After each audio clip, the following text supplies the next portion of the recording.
신세계 습시 채널 신명균입니다. 오늘 자녀교육 두 번째 시간입니다. 금계랍이라는 이렇게 하얗게 생긴 백색 가루 한약재가 있습니다.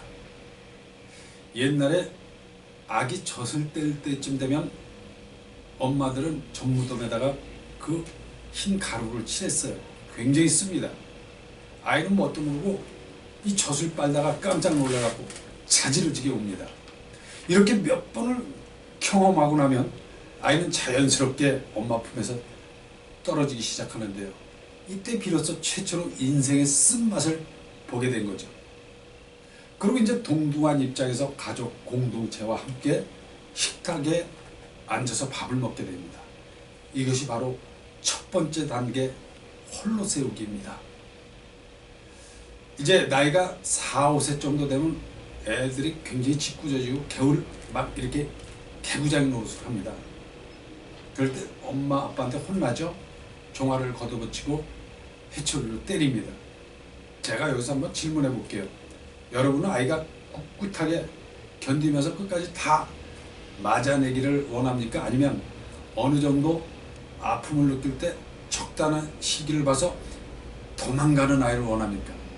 아마 대부분 모든 부모님들은 아이가 스스로 그 아픔의 고통을 느끼는 순간 도망가기를 바랄 거예요.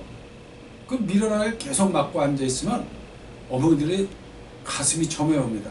그래서 푸념하듯이 말하는 게 있어요. 때리면서 남의 새끼는 아프면 도망도 잘 가는데 내 새끼는 도망갈 줄도 모른다 그러면서 더 힘을 가해서 회초리로 때립니다.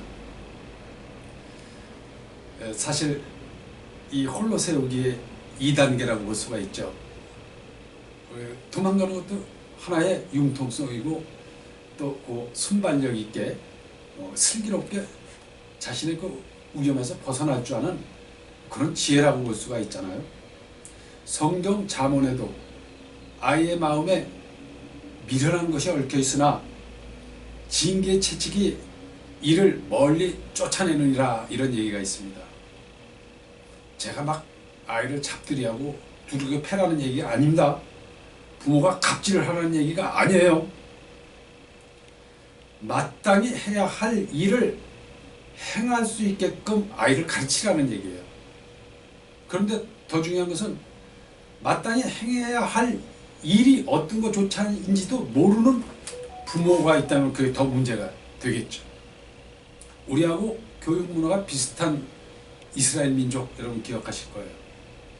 거인 골리앗을 쓰러뜨린 다윗이 자신을 시기하고 질투하는 그리고 막 죽이려고 그러는 그 사울의 왕을 피해서 숨었던 곳이 바로 이스라엘 엔댕이 계곡이라는 데가 있습니다. 거기가 입구에서 폭포수까지 무려 어른 걸음으로 1시간 남짓 걸어가야 되는데, 여기를 태어난 지 얼마 되지도 않는, 그리고 이제 막 걸음걸이를 하는 아이를 데리고 그들 부모들은 거길 제걸음으로 자기가 스스로 걸어갈 수 있게끔 그 장소를 찾아갑니다. 전혀 도와주는 게 없어요. 단지 손만 잡아줄 뿐입니다. 우리 같으면 뭐 무등을 한다든가 안고 간다든가 업고 간다든가 이런 일은 전혀 없습니다. 아이들은 홀로 세우는 그들 나름대로의 교육 방법이죠. 자녀를 일찍 그렇게 홀로 쓰기를 시도시키면은 굉장히 융통성 있고 성숙해진다는 것을 그들도 같이 공유하는 것입니다. 왜 그러냐면 일찍 홀로 세울수록 아이들이 성숙해지는데요. 그러다 보면 융통성이 많아지죠. 우리는 너무 온실교육으로 많이 시키기 때문에 캥거루족이다, 뭐 마마보이다, 삼포족이다, 이런 얘기들을 듣게 되는 거예요. 아이들 조기 성숙도 물론 문제겠지만 너무 적절한 시기를 놓쳐서 홀로서기를 시키려면 되게 힘들어서 굉장한 노력이 필요하게 되는 것입니다. 적절한 시기에 홀로서기를 시켜야 됩니다. 의대 교수가 학생들을 데리고 해부학실로 들어갔어요. 시신을 한 구를 앞에서 학생들에게 교수가 시범을 보입니다. 시신을 옆으로 돌려놓고 학문 쪽으로 집게손가락을 세우더니 교수가 이렇게 얘기를 해요. 너희들은 내가 하는 것을 보고 할 수 있는 사람 있으면 나와 똑같이 한번 해봐. 그리고는 교수가 학문에 깊게 집게손가락을 찔러 넣었다가 쑥 빼서 손을 쑥 빨아먹습니다. 자, 나같이 할 수 있는 사람 있으면 나와서 한번 해봐. 아이들이 멈칫하고 다 뒤로 물렀습니다. 그때 아주 용기 있는 학생이 나타났어요. 자신이 해보겠다는 겁니다. 그들이 교수님처럼 똑같이 집게손가락을 바짝 세워가지고 그 학문에다 푹 찔러대니 쭉 빨아먹으면서 의기양양하게 당당하게 교수님 제가 해냈습니다 이러는 거예요. 근데 교수님 그 얼굴이 못마땅한 표정을 짓고 있어요. 교수님이 이런 얘기를 합니다. 그래, 의사는 말이야 용기도 있어야 되지만 이놈아 융통성 지혜도 있어야 되는 거야. 나는 이 손으로 찔렀지만 사실 빨아먹기는 가운데 손가락을 빨아먹었어. 여러분 어떻습니까?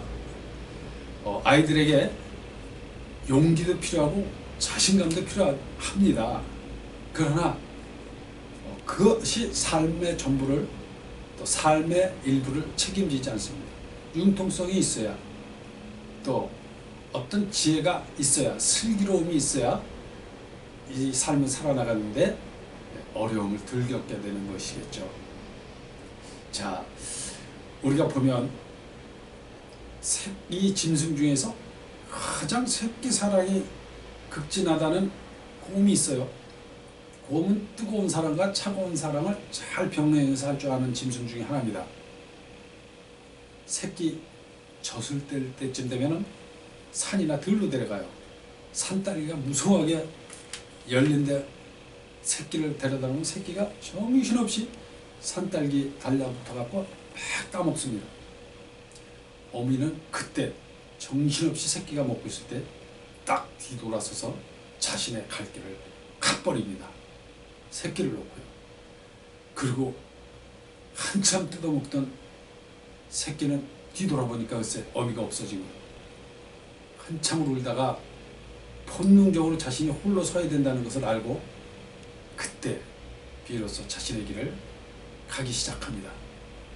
이렇게 곰은 뜨거운 사랑과 시기에 맞춰서 적절하게 차가운 사랑도 할 줄 아는 게 바로 곰입니다. 여러분 어떻습니까? 자, 우리가 적절한 시기에 홀로서기에 실패하게 된다면 굉장히 부모님이나 아이들한테 힘든 그런 시기가 오게 되어 있습니다. 언젠가는 자식과 부모가 헤어져야 돼요. 자식이 부모를 떠나 보내야 되는 시기가 옵니다. 이럴 때 혼자 스스로 삶을 책임져야 되고 스스로 삶을 구축해 나가야 됩니다. 이때 서로 힘들지 않으려면 미리 홀로서기에 그 시기 때 적절하게 떼어놓을 줄을 알아야 돼요. 삶의 본질을 빨리 깨달을수록 사람은 더 성숙해지는 거 아니겠습니까? 오늘은 여기까지 홀로서기에 대해서 말씀드렸습니다. 경청해 주셔서 감사합니다.